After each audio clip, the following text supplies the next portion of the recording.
সিপাহী জনতার বিপ্লবের মধ্য দিয়ে জিয়াউর রহমানের এটা একটা ঐতিহাসিক ভুল বলবো মাননীয় স্পিকার, তার প্রতি সম্মান রেখে যে আমরা সেই সময় সেই অপরচুনিটি মিস করেছি।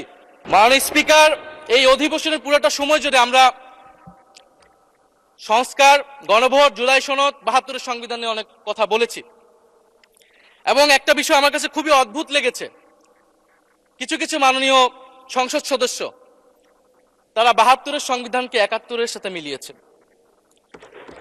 মাননীয় স্পিকার, আমার জানা নেই আসলে তারা কোন বিবেচনা থেকে এটি মিলিয়েছেন। এটা তো সবসময় আওয়ামী লীগ মিলিয়েছে মাননীয় স্পিকার। তারা ৭২-এর সংবিধানকে ৭১-এর ফসল হিসেবে ৭১-এর চেতনার সাথে মিলিয়েছে। ৭২-এর মূলনীতিকে ৭১-এর মূলনীতি বলে ৭১-এর আদর্শ হিসেবে প্রচার করেছেন। আমরা তো সেটার বিরোধিতা করেছি মাননীয় স্পিকার সবসময়, এবং বিএনপির বহু নেতা এটার বিরোধিতা করেছে মাননীয় স্পিকার। ৭২-এর সংবিধানের ক্রিটিসিজম, সমালোচনা ৭২ সাল থেকেই বাংলাদেশে শুরু হয়েছিল। গত ১৬ বছর এই সমালোচনা তৈরি হয়েছিল। ৭২-এর সংবিধানের সমালোচনা মোটা দাগে তিনটি। প্রথমত, এই সংবিধান স্বাধীন বাংলাদেশের নির্বাচিত প্রতিনিধিরা প্রণয়ন করে নাই। আমি সরকারি দলের মাননীয় সংসদ সদস্য ব্যারিস্টার নওশাদ জমির সাহেবের সাথে, ওনার সাথে আমি সহমত পোষণ করে বলতে চাই, একটা স্বাধীন দেশের শাসনতন্ত্র রচনা করার অধিকার, সুযোগ সেই দেশের নির্বাচিত প্রতিনিধিদের হওয়া উচিত। ৭২-এর সংবিধান রচনা করেছিল যারা ৭০-এর নির্বাচনে আইয়ুব খানের এলএফের অধীনে যারা নির্বাচিত হয়েছিল পাকিস্তানের শাসনতন্ত্র রচনা করার জন্য মাননীয় স্পিকার। দ্বিতীয়ত, এই ৭২-এর সংবিধান ইনহেরেন্টলি এটা একটা আনডেমোক্রেটিক কনস্টিটিউশন। একজন ব্যক্তির হাতে সকল ক্ষমতা অর্পণ করা হয়েছিল মাননীয় স্পিকার। সেই সময় শেখ মুজিবকে সামনে রেখে এই সংবিধান তৈরি করা হয়েছিল। একজন ব্যক্তির হাতে সংসদের ক্ষমতা, নির্বাহী বিভাগের ক্ষমতা, এমনকি বিচার বিভাগের ক্ষমতাও নানা কায়দা করে তার হাতে তুলে দেওয়া হয়েছিল মাননীয় স্পিকার। ফলে স্বৈরতন্ত্রের বীজ কিন্তু সেই ৭২-এর সংবিধান থেকে বাংলাদেশে শুরু হয়েছিল। এবং সবচেয়ে ইম্পর্টেন্ট, এই সংবিধান হচ্ছে মুজিববাদী আদর্শ দ্বারা রচিত হয়েছিল মাননীয় স্পিকার। ৭১-এর আদর্শ কিন্তু চার নীতি ছিল না মাননীয় স্পিকার।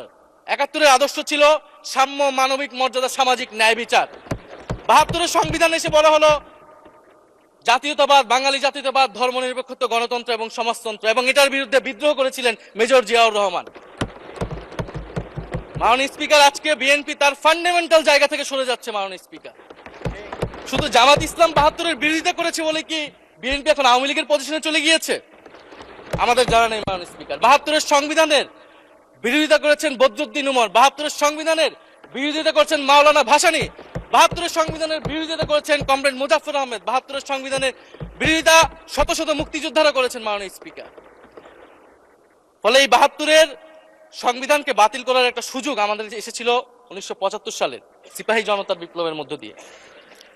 জিয়াউর রহমানের এটা একটা ঐতিহাসিক ভুল বলবো মাননীয় স্পিকার, তার প্রতি সম্মান রেখে যে আমরা সেই সময় সেই অপরচুনিটি মিস করেছি। আমরা একটা গণপরিষদ দিয়ে নতুন সংবিধান করতে পারি না, এবং এই অপরচুনিটি আমরা এই ২৪ও মিস করেছি এবং এখনো করতে যাচ্ছি মাননীয় স্পিকার।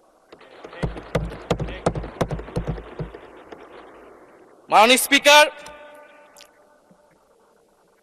৫ই আগস্টের পরে যখন সংস্কারের আলোচনা আসলো,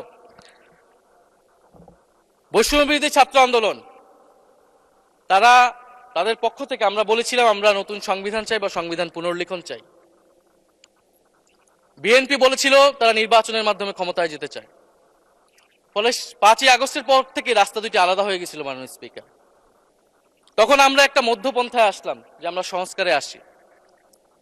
সেই জায়গা থেকে সংস্কার কমিশন ঐক্যমত, সেখানে আলোচনা হলো। এখন সাংবিধানিক সংস্কার পরিষদ করার কথা গণভোটে বলা হলো। এখন বিএনপি সেই জায়গা থেকে সরে গিয়েছে। এখন বিএনপি যদি সেই জায়গা থেকে সরে যায়, আমাদেরকে পূর্বের জায়গায় ফেরত যেতে হবে মাননীয় স্পিকার। সংবিধান পুনর্লেখন